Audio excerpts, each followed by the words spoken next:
سا موقع ہے جس میں نماز میں ہم پورا قرآن کریم پڑھ سکیں، سن سکیں. اس لیے تراویح بہت خوش دلی کے ساتھ پڑھنی چاہیے. قاری جو نماز کے اندر تلاوت کرتا ہے، میرے رب کا کلام پڑھ رہا ہے، اس محبت سے ہم کو تراویح سننی چاہیے. آپ کو معلوم ہونا چاہیے کہ تراویح پڑھنے کی برکت سے اللہ تبارک و تعالیٰ پچھلے سارے گناہ معاف فرما دیتے. چنانچہ بہت مشہور حدیث ہے، آپ نے بھی سنی ہوگی. نبی اکرم صلی اللہ علیہ وسلم کا کچھ اس طرح کا ارشاد ہے کہ جس نے رمضان المبارک کے روزے رکھے مومن ہونے کی حالت میں اور نیکی کی امید کرتے ہوئے، تو اس کے پچھلے سارے گناہ معاف کر دیے جاتے ہیں. اور جس نے رمضان المبارک میں رات کو تراویح پڑھی مومن ہونے کی حالت میں، اور تراویح کے اوپر وہ اللہ سے نیکی کی امید رکھ رہا ہو، تو اس تراویح کی برکت سے اللہ تعالیٰ پچھلے سارے گناہ معاف کر دیتے ہیں. یہ نبی اکرم صلی اللہ علیہ وسلم کا سچا ارشاد ہے. تو ہمیں تراویح کے اوپر اس بات کا خیال بھی رکھنا چاہیے کہ اس کی برکت سے اللہ ہماری زندگی کے گناہوں کو بخش دے گا. قرآن کریم پھر کل قیامت کے دن سفارش بھی کرے گا. یہ بات بھی جان لینی چاہیے کہ قرآن کریم کی دو حیثیتیں ہیں. قرآن کریم سفارشی بھی ہے اور شکایتی بھی ہے. بہت سے بندوں کے لیے وہ سفارش کرے گا، اور بعض بندے ایسے بھی ہیں جن کے خلاف قرآن شکایت درج کروائے گا کل قیامت کے دن. اب ظاہر ہے کہ قرآن کریم جو اللہ کا کلام ہے، وہ جس کی سفارش کر دے اس آدمی کا بیڑا پار ہے، اور وہ جس کی شکایت کر دے اس آدمی کے ہلاک ہونے میں کوئی شبہ نہیں. دونوں قسم کے مضمون روایتوں کے اندر آئے ہیں. چنانچہ بعض روایتوں میں یہ بات ملتی ہے، آپ صلی اللہ علیہ وسلم کا کچھ اس طرح کا ارشاد ہے کہ کل روزہ اللہ تبارک و تعالیٰ کے سامنے بندے کو کھڑا کر کے یہ سفارش کرے گا کہ اللہ، یہ میری وجہ سے پورا دن بھوکا اور پیاسا رہا، میری سفارش اس کے حق میں قبول فرما. اور رات کو جو تراویح پڑھی ہوگی، قرآن کریم کہے گا کہ اے اللہ، یہ میری وجہ سے رات بھر نیند سے اپنے آپ کو بچائے ہوئے رہا، تو میری سفارش بھی اس کے حق میں قبول ہونی چاہیے. کل قیامت کے دن جب ہر ایک معمولی سے معمولی تنکے کی سفارش کا محتاج ہوگا، تو اس وقت قرآن کریم اور روزہ جس کی سفارش کر دے، اس آدمی کی کامیابی کے کیا کہنے. وہ آدمی یقیناً کامیاب ہوگا جس کی روزہ سفارش کر دے اور قرآن کریم سفارش کر دے. ہمیں چاہیے کہ ہم لوگ تراویح میں اس بات کا بھی استحضار اور خیال رکھیں کہ کل کو اللہ تعالیٰ اس قرآن کریم کو ہمارا سفارشی بنا کر کھڑا کرے گا. اللہ کرے ہم اس حقیقت کو پہچانیں. قرآن کریم کی سفارش بہت مضبوط ہے، اور چاہے تراویح میں پڑھا جائے یا تراویح سے باہر، جس نے قرآن کریم کے ساتھ اپنی وابستگی رکھی، قرآن کریم کل کو اس کے حق میں سفارشی بنے گا. بہت سی روایتوں میں یہ مضمون آیا ہے، اور بعض روایتوں کے اندر تو اتنی پختگی کے ساتھ آیا ہے کہ انسان کا جی ٹھنڈا ہو جاتا ہے. خالد ابن معدان رحمۃ اللہ علیہ ایک بہت جلیل القدر تابعی ہیں. ان کے حوالے سے مشکات شریف کے اندر یہ ذکر کیا گیا ہے کہ ایک شخص تھا جو زندگی کے اندر گناہ ہی گناہ کرتا تھا. اس کی زندگی میں نیکی کے نام سے ڈھونڈو تو بھی کوئی چیز نہ ملے، لیکن ایک عمل اس کا بہت پیارا تھا اور اہتمام والا تھا. وہ یہ کہ تب تک سوتا نہیں تھا جب تک وہ الف لام میم سجدہ نہیں پڑھ لیتا تھا. قرآن کریم کے اندر 21ویں پارے میں سورہ سجدہ جو ہے، وہ جب تک نہیں پڑھتا تھا اس وقت تک سوتا نہیں تھا. دن بھر اللہ کی نافرمانی، نیکیوں کے نام سے اس کے پاس اور کچھ نہیں، بس ایک عمل صرف. رات کو تب تک اس کے سونے کا معمول نہیں تھا جب تک وہ سورہ الف لام میم سجدہ نہ پڑھ لیتا. اور بعض روایتوں کے اندر آتا ہے سورہ ملک، سورہ تبارک الذی نہ پڑھ لیتا، اس وقت تک وہ سوتا نہیں تھا. جب اس کی وفات ہوئی، وفات کے بعد اس کو قبر کے اندر رکھا گیا تو عذاب کے فرشتے، چونکہ وہ گنہگار تھا بہت بڑا اور نیکیوں کے نام سے اس کے پاس کچھ بھی نہیں تھا، تو عذاب کے فرشتے اس کو عذاب دینے کے لیے آ گئے. حضرت خالد ابن معدان فرماتے ہیں کہ جو ہی عذاب کے فرشتے عذاب دینے آئے تو یہ صورت جس کو اپنی زندگی کے اندر وہ معمول کے درجے میں تلاوت کرتا تھا، اس کے اوپر آ کر اپنا پر بچھا کر بیٹھ گئی اور کہنے لگی اللہ تعالیٰ سے کہ اللہ اس کے حق میں میری سفارش قبول فرما. بعض روایتوں کے اندر یہ الفاظ بھی آئے ہیں، یہ صورتیں کہنے لگی کہ اے اللہ میری سفارش اس کے حق میں قبول فرما، اگر میری سفارش قبول نہیں کرتا تو مجھ کو اپنے قرآن سے باہر کر دے. مشکات شریف میں روایت موجود ہے. اتنی مضبوط سفارش اللہ تبارک و تعالیٰ نے یہ موقع اسی لیے دیا تھا سفارش کا کہ اسے سفارش قبول فرمانی تھی. چنانچہ اللہ کی طرف سے اس کے حق میں اعلان ہوا کہ اس کے سارے گناہ بخش دو، ہر گناہ کے بدلے میں ایک نیکی دے دو اور اس کے بدلے کے اندر ایک درجہ بلند کر دو اس کا. یہ ہے قرآن کریم کی وہ زبردست سفارش. مومن چاہے اپنی زندگی میں جیسا بھی ہو، لیکن قرآن سے جس کو وابستگی ہو گئی، یہ کل کو اپنے سے وابستگی اور تعلق رکھنے والے کو انشاءاللہ کبھی ضائع نہیں ہونے دے گا. اسی لیے کہتے ہیں کہ قرآن کریم سے تعلق قائم کرو.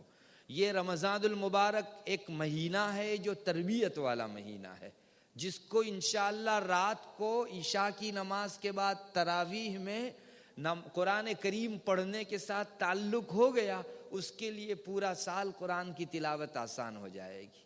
یہ ایک تربیت ہے، پورے سال کے لیے تلاوت سے ایک تعلق، ایک وابستگی بندے کو قائم ہو جاتی ہے. آپ چاہے تو دیکھ لیں، جو لوگ تراویح کا اہتمام کرتے ہیں ان کے لیے قرآن کریم کے واسطے سال کے 11 مہینوں میں وقت فارغ کرنا آسان ہے، لیکن جو تراویح کا اہتمام نہیں کرتے ان کے لیے مشکل در مشکل ہے. بڑی محنت سے ان کو قرآن کریم لے کر بیٹھنا پڑتا ہے، تھوڑا پڑھے نہیں پڑھے اور جی اکتانے لگتا ہے. یہ اسی لیے کہ تراویح کا اہتمام انسان کے 11 مہینوں کے اوپر اثر انداز ہوتا ہے. ہمیں چاہیے کہ قرآن کریم کے ساتھ اپنا تعلق قائم کریں تاکہ کل کو قیامت کے دن وہ ہمارے حق میں سفارشی بن سکے، ورنہ قرآن کریم شکایت بھی کر سکتا ہے. یاد رکھو، جیسے انسانوں کے آپس میں ایک دوسرے کے اوپر حقوق ہیں، جانوروں کے ہمارے اوپر حقوق ہیں، ویسے ہی قرآن کریم کا بھی ہر بندے کے اوپر حق ہے. اگر کوئی بندہ قرآن کریم کا حق مارتا ہے تو کل کو قرآن ایسے ہی شکایت کرے گا جیسے دوسری مخلوق اپنے حقوق کے سلسلے میں اللہ کے حضور محشر کے میدان کے اندر شکایت کرے گی. اس کا مضمون بھی حدیث شریف میں آ چکا ہے. چنانچہ مشکات شریف ہی میں روایت موجود ہے، رسول اللہ صلی اللہ علیہ وسلم کا کچھ اس طرح کا ارشاد ہے کہ 3 چیزیں اللہ تعالیٰ کے عرش کے ساتھ لٹکی ہوئی ہیں. 3 چیزیں اللہ کے عرش کے ساتھ لٹکی ہوئی ہیں. ان میں سے ایک پہلے نمبر پر قرآن کریم ہے.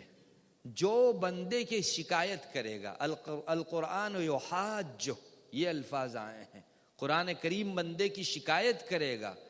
دوسرے نمبر کے اوپر امانت داری، یہ بھی عرش کے ساتھ لٹکی ہوئی ہے. اور تیسرے نمبر کے اوپر صلہ رحمی. صلہ رحمی اللہ سے کہتی ہے اللہ جس نے مجھے جوڑا اس کو اپنے سے تو جوڑ، اور جس نے مجھے کاٹا اپنے سے تو اس کو کاٹ دے. علماء فرماتے ہیں، محدثین فرماتے ہیں کہ عرش سے لٹکے ہوئے ہونے کا مطلب یہ ہے کہ ان کو بڑا تقرب حاصل ہے، اور جو جتنا قریب ہوتا ہے اس کی سفارش و شکایت ہر ایک اتنی ہی زیادہ قبول ہوتی ہے. تو سب سے پہلے نمبر پر یہاں جو رسول اللہ صلی اللہ علیہ وسلم نے بات ارشاد فرمائی وہ یہی، القرآن یحاج، قرآن کریم ڈسکس کرے گا، شکایت کرے گا اللہ تبارک و تعالیٰ کے یہاں.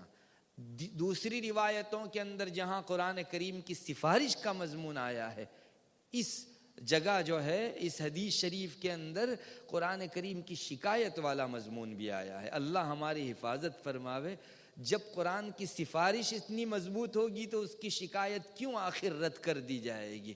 جس بندے کے خلاف اٹھ کر قرآن نے شکایت کر دی کہ اللہ اس نے میرا حق مارا تھا، تو پھر اس بندے کے ناکام ہونے کے اندر کوئی شبہ باقی نہیں رہ جاتا۔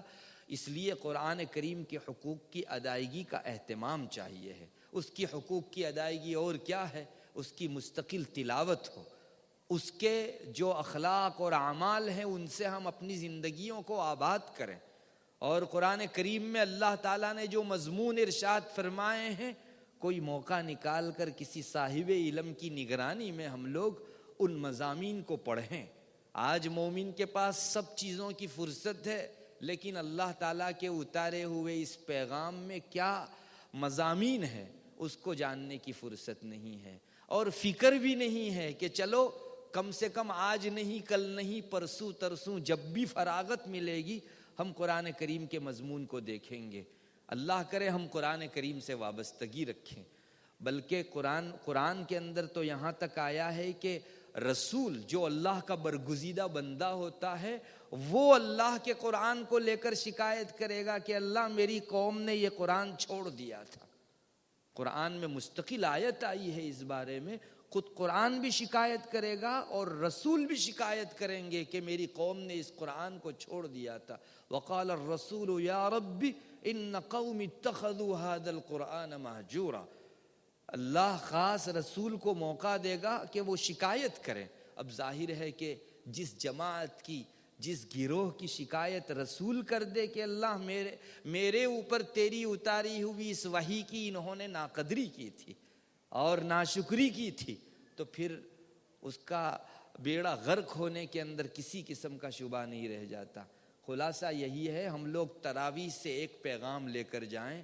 آج تک اگر قرآن کریم کے حقوق ہم سے پامال ہوئے ہیں، ہم توبہ استغفار کریں اور آئندہ کے لیے ٹھان لیں کہ اللہ کی اتنی بڑی کتاب کی اب انشاءاللہ ناقدری نہیں کریں گے، اس کی جتنی قدردانی ہو سکتی ہے ہم لوگ کریں گے۔ اللہ تبارک و تعالی ہم سب کو عمل کی توفیق عطا فرماوے۔ وآخر دعوانا الحمدللہ۔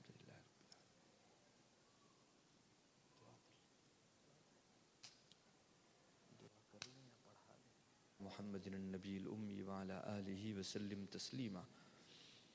اللهم ربنا لا تزغ قلوبنا بعد إذ هديتنا وهب لنا من لدنك رحمة إنك أنت الوهاب۔ ربنا اغفر لنا ولإخواننا الذين سبقونا بالإيمان ولا تجعل في قلوبنا غلا للذين آمنوا ربنا إنك رؤوف رحيم۔ ربنا آتنا في الدنيا حسنة وفي الآخرة حسنة وقنا عذاب النار وقنا عذاب القبر وقنا عذاب الحشر وقنا عذاب الدين واحشرنا مع المتقين مع الأبرار۔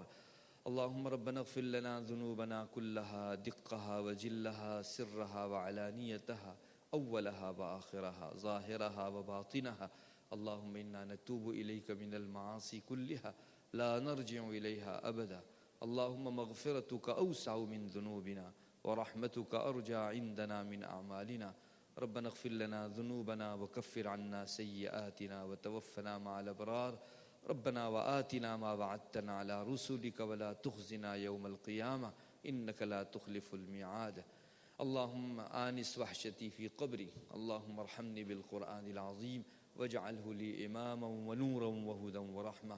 اللهم ذكرني منه ما نسيت وعلمني منه ما جهلت وارزقني تلاوته آناء الليل وآناء النهار واجعله لي حجة يا رب العالمين۔ اللهم اجعل القرآن العظيم ربيع قلبي ونور بصري وجلاء حزني وذهاب همي۔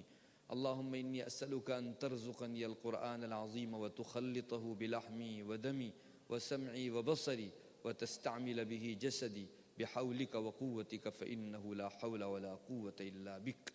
اے اللہ ہمارے گناہوں کو معاف فرما، ہم لوگ گنہگار ہیں، خطا کار ہیں، چھوٹے بڑے نئے پرانے تمام گناہوں کو معاف فرما۔ اے اللہ رمضان کا مبارک مہینہ شروع ہو گیا، یا الہ العالمین اپنی مغفرتوں اور رحمتوں سے ہم سب کو ڈھانپ لے، ان اسباب کو اختیار کرنے کی توفیق عطا فرما جو تیری مغفرت و رحمت کو کھینچ کر لاتے ہیں۔ اللہ ان اسباب سے ہمارے حفاظت فرما کہ جو مغفرت اور رحمت سے محروم رکھتے ہیں۔ یا الہ العالمین، رمضان کو خوب وصول کرنے کی توفیق عطا فرما، اس کو ضائع کرنے سے بچانے کی توفیق عطا فرما۔ اے اللہ، اس کی ایک ایک گھڑی کو خوب قدردانی کی نگاہ سے دیکھنے کی توفیق عطا فرما۔ اللہ، اپنے نیک بندوں کو تو رمضان المبارک عطا کر کے جو اپنی نزدیکی بخشتا ہے، اے اللہ ہم غریبوں کے لیے بھی ایک شمع اس کا نصیب فرما۔ اے اللہ، تیرے فیصلے کے اوپر سب کچھ موقوف ہے، تو جس کے لیے چاہ لے اس کے لیے رمضان تیری نزدیکی حاصل کرنے کا ذریعہ بن جاتا ہے۔ اے اللہ، ہمیں اپنے تقرب، اپنی نزدیکی سے نواز دے، اپنے عشق، اپنی محبت سے نواز دے، اپنی وابستگی اور اپنے تعلق سے نواز دے، اپنے خشوع خضوع، اپنے یقین و ایمان و اسلام سے نواز دے۔ اے اللہ، ہمارے اندر قرآن کریم کی برکت سے یقین پیدا فرما۔ اے اللہ، شک کو ختم فرما۔ اے اللہ، امت مسلمہ کو خوب رمضان وصول کرنے کی توفیق عطا فرما، روزوں کو خوب خوش دلی سے رکھنے کی توفیق دے۔ اے اللہ، تراویح کو خوب خوش دلی سے پڑھنے کی توفیق عطا فرما۔ اللہ، جتنے حضرات بیٹھے ہیں سب کی جائز تمنائیں اور نیک مرادیں پوری فرما۔ امت مسلمہ جہاں جہاں مظلومیت کا شکار ہے، ظالموں کے ہاتھوں کو ظلم سے روک لے، مظلومین کی حمایت فرما دے۔ یا الہ العالمین، یہ جو یہاں خانقاہی سلسلہ چل رہا ہے، اس میں بے پناہ خیر اور برکت مقدر فرما۔ سب لوگوں کو حاضری دے کر یہاں سے حظ وافر پانے کی توفیق عطا فرما۔ اے اللہ، ناقدری کا یہ خانقاہ ہمارا شکار ہو جائے، اس سے ہماری پوری حفاظت فرما۔ اللہم انا نسألک من خیر ما سألک منہ نبیک محمد صلی اللہ علیہ وسلم، ونعوذ بک من شر ما استعاذ منہ نبیک محمد صلی اللہ علیہ وسلم۔ انت المستعان وعلیک البلاغ ولا حول ولا قوة الا باللہ۔ سبحان ربک رب العزة عما یصفون وسلام علی المرسلین والحمد للہ۔